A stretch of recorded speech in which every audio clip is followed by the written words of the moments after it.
ሰላም ውድ የእናት ሚዲያ ቤተሰቦች፣ አሁን የደረሱኝ በርካታ መረጃዎች አለ። እናንተ ግን በቅድሚያ ሰብስክራይብ እያደረጋችሁ አብራችሁ ቆዩ። ስለ ገጣሚ ህሊና በክብር ተሞሽራለች። እንደዚሁም ደግሞ የህወሓት ቃል አቀባይ ለጦርነት እጅግ በበቂ ሁኔታ ተዘጋጅተናል ሲሉ ገልጸዋል። እነዚህና በርካታ መረጃዎችን ይዘናል።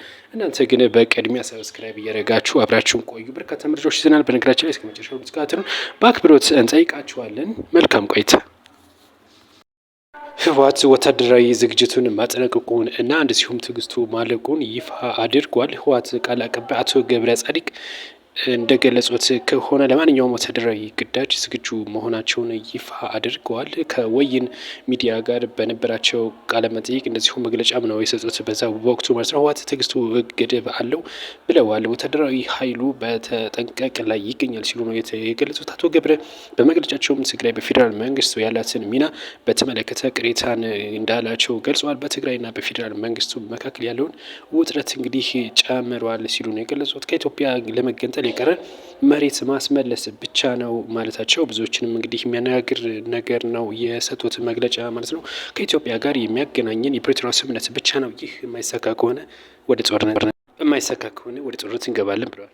ህሊና ደሳለኝ በትናንትናው ዕለት በክብር ተሞሽናለች። በፕሮግራሙ ላይም የጎንደር ዩኒቨርሲቲ ፕሬዚዳንት ዶክተር አስራት አጸደ ወይንም እንደዚሁ ተገኝተዋል። በነገራችን ላይ ህሊና በህግ ክፍል እንግዲህ በጎንደር ነው እየተማረችው ማለት ነው። በህግ ትምህርት ጎንደር ዩኒቨርሲቲ ትምህርት ይታወቃል። እዛም ስትማር እንግዲህ አባት ሆነው እንግዲህ የነበሩት የጎንደር ዩኒቨርሲቲ ፕሬዚዳንት የነበሩት ዶክተር አስራት አጸደወይን ነበሩ። እናም እንግዲህ ያው እንደ ልጅ ተንከባክበው እንግዲህ ጎንደር ዩኒቨርሲቲ ትምህርቷን እንድትጨርስ ማድረጋቸው ይታወቃል። እናም እንግዲህ በሰርጉ ዕለትም ተገኝተው ሀሳባቸውን ሰጥተዋል። በወቅቱ ህሊና ጸባይ ያላት በጣም ታታሪ የሆነች ልጅ ናትም ሲሉ ገልጸዋል።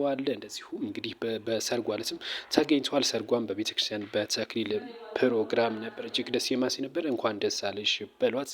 በትናንትናው ዕለት እንግዲህ በክብር ተሞሽራለች። በጎንደር ዩኒቨርሲቲ እንግዲህ ትምህርቷን ስትከታተል ቆይታ እንደነበር አሁንም በአዲስ አበባ በስራ ላይ እንዳለች ይታወቃል። በዚሁ በተመረቀችበት ማለት ነው። እንግዲህ እንኳን ደስ አለሽ ብሏት፣ እንኳን ለዚህ ክብር አበቃሽ ብሏት። መልካም ቆይታ። አዳዲስ መረጃዎች ደርሳችሁ ደግሞ ሰብስክራይብ ያደረጋችሁ አብራችን ቆዩ።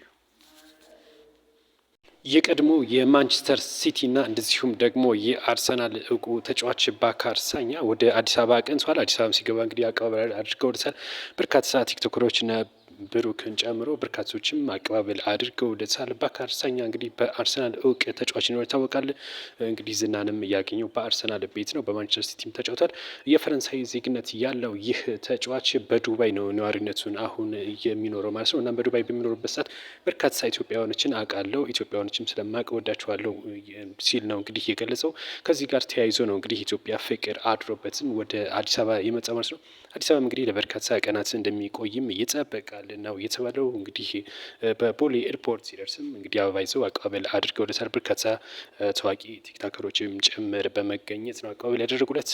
እንደ አይሾ ስፒድ እንግዲህ አዲስ አበባን ያስተዋውቃል ተብሎ እየተጠበቀ ነው የሚገኘው። አዳዲስ መረጃ እንዲደርሳችሁ ደግሞ ፎሎና ሰብስክራይብ ያደርጋችሁ አብራችሁን ቆዩ። መልካም ቆይታ። ዛሬ ምሽት ተጠባቂው የአርሰናል ጨዋታ ወደ 700 ሚሊዮን የሚገመት ህዝብ የሚመለከተው አርሰናል ከማንቸስተር ዩናይትድ የሚያደርጉት ጨዋታ እጅግ ተጠባቂ ነው። እስኪ እናንተ ኮሜንት አድርጉ፣ ማንም ያሸንፍ ይመስላችኋል? ዛሬ ምሽት 1 ሰዓት ተኩል ላይ የሚጀምረው የሁለቱ እንግዲህ እጅግ ደርቢ ከፍተኛ የሆነ ደርቢ ነው። እናም ብዙዎችም በጉጉት የሚጠብቁት ጨዋታ ነው። ከአሁን ቀደም እንደሚታወቀው እንግዲህ አርሰናል መሪነቱን ደረጃ ይዟል። በእንግሊዝ ፕሪሚየር ሊግ አንደኛ ደረጃ ነው የሚገኘው። እናም እንግዲህ ተጠባቂ ነው የሚያደርገው ጨዋታውን። ባለፈው ጨዋታ እንግዲህ ማንቸስተር ሲቲ ማሸነፉ ይታወቃል። ከዛ ጋር ተያይዞ ነው እንግዲህ አርሰናል ዛሬ ግድ ያለ ውድ ማሸነፍ አለበት ወይም አለብኝ ብሎ ነው ወደ ሜዳ የሚገባው። በዚህም እንግዲህ ማን ያሸንፋል አንተ ኮሜንት አድርጉልን። ነገር ግን ወደ 700 ሚሊዮን የሚገመት ህዝብ በቀጥታ ይህን ጨዋታ ይመለከታል ተብሎ ይጠበቃል። የሁለቱ ደርቢ ዛሬ ምሽት 1 ሰዓት ተኩል ላይ ተጠባቂ ጨዋታ ነው። መልካም ቆይታ። ፎሎ እያደረጋችሁ ውጤቱን እኛም ተካትለን የምናደርስላችሁ ይሆናል። አብራችሁን ቆዩ። የሶማሊያ ክልል መቀመጫ የሆነችው ጅጅጋ ፌስታልን መጠቀም ሙሉ ለሙሉ ማቆሟ ተነግሯል። በጅጅጋ ከተማ ፌስታል መጠቀም ሙሉ ለሙሉ ማቆሙን የተነገረው። እሱን የሚተካ ደግሞ የተለያዩ የወረቀት ምርቶችም ተዘጋጅተዋል ነው የተባለው። በከተማ በአሁን ሰዓት ላይ በጅጅጋ ማሰው ምንም አይነት ፌስታል የሚጠቀም ሰው አለመኖሩ የተነገረው የሚገኘው። ከጥር 23 በኋላ ደግሞ ሙሉ ለሙሉ በቅጣት ይሆናል ሲል እንግዲህ የከተማ አስተዳደሮች ይፋ አድርገዋል ነው የተባለው። እንግዲህ በጅጅጋ ሙሉ ለሙሉ ተከትሏል። እንደሚታወቀው በሀገር አቀፍ ደረጃ ፕላስቲክን መጠቀም እንግዲህ ከአምና ጀምሮ በምክር ቤት መጽደቁ ይታወቃል። ከዚህ ጋር ተያይዞም እስከ ጥር 23 በተለያዩ ቦታዎችም ቀነ ገደብ ተስቷል፣ በአዲስ አበባን ጨምሮ ማለት ነው። እናም እንግዲህ ከጥር 23 በኋላ የሚጠቀም ቅጣት እንዳለው ታውቋል። ነገር ግን ይህንን ቀድማ የጀመረችው ጅጅጋ ከተማ ሆናለች፣ የሶማሌ ክልል መቀመጫ ማለት ነው። ሌሎች አዳዲስ መረጃዎች እንደርሳችሁ ፎሎ፣ ሰብስክራይብ፣ ላይክ እያደረጋችሁ አብራችሁን ቆዩ። መልካም ቆይታ። የኢትዮጵያ አየር መንገድ ወደ አሜሪካ የሚያደርጋቸውን በረራዎችን መሰረዙ ይፋ አድርጓል። እንግዲህ በያዝነው ወር ማለት ነው በ24ና እንደዚሁም በ25 ያሉ በረራዎች ተሰርዘዋል የተባለው ምክንያቱ ደግሞ በአየር ንብረት ለውጥ ምክንያት ነው። ወደ ኒውዮርክ፣ ወደ ዋሽንግተን ዲሲና ወደ እንግዲህ ወደ አሜሪካ ባሉ ከተማዎች 4 በረራዎች ነው የተሰረዘው በአየር ንብረት ለውጥ ምክንያት። እናም ተጓዦችን የኢትዮጵያ አየር መንገድ ይቅርታ ጠይቋል። የአየር ንብረቱን ተከታትላችሁ እንግዲህ በረራችሁን የምታደርጉ ይሆናል ሳውቅም ይሆናል ሲል እንግዲህ በይቅርታ መልክ ይቅርታ ጠይቋል የተባለው። እንግዲህ በአሜሪካ ከፍተኛ የሆነ በረዶ የቀላቀለ ንፋስ፣ የአየር ንብረት ከፍተኛ የሆነ በረዶ የቀላቀለ ንፋሳማ ዝናብ መታየቱን ተከትሎ ነው እነዚህ እንግዲህ በሁለት ቀን በረራዎች የታገዱት እንግዲህ ዛሬና እንደዚሁም ደግሞ በትናንትናው ዕለት የነበሩ በረራዎች ሙሉ ለሙሉ ታግደዋል ነው የተባለው። እና እንግዲህ ተጓዦች ቅድመ ክትትል እንዲያደርጉና በረራቸውንም እንደሚያካሂዱ እንደሚያሳውቅም አየር መንገዱ ይፋ አድርጓል። አዳዲስ መረጃውን ደርሳችሁ ደግሞ ሰብስክራይብ ያደርጋችሁ ቤተሰብ ሁኑ። አስተያየት ስጡን። መልካም ቆይታ። ማስተር አብነት አሁን ወደ ኦፕሬሽን ሊገባ ሲል አንድ መልእክት አስተላልፏል። በመልእክቱም እንግዲህ በርካታ ምስጋና አቅርቧል።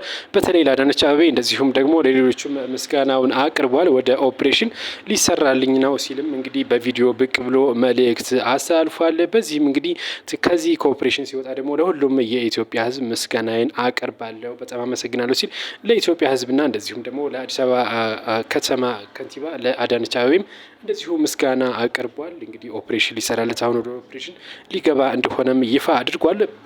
ቪዲዮን ልጋብዛችሁና እናንተ ግን ሰብስክራይብ ፎሎ እያደርጋችሁ አብራችሁን ቆዩ። አሁን ወደ ሳርጀሪ ክፍል ሊገባ ነው። በሁሉ መልካም ነገር ከጎኔ የቆማችሁ ኢትዮጵያውያንና ታላቅ የደግነት ልብ ባለቤቶች ሁሉ ምስጋናዬ ከልብ ነው። በተለይም በክብርት ካንቲባ ወይዘሮ አዳነች አቤቤ አስተባባሪነት ኤምኤንአርሲ ሮው ማቴሪያል ኤክስፖርት ኤንድ ኢምፖርት ፒኤልሲ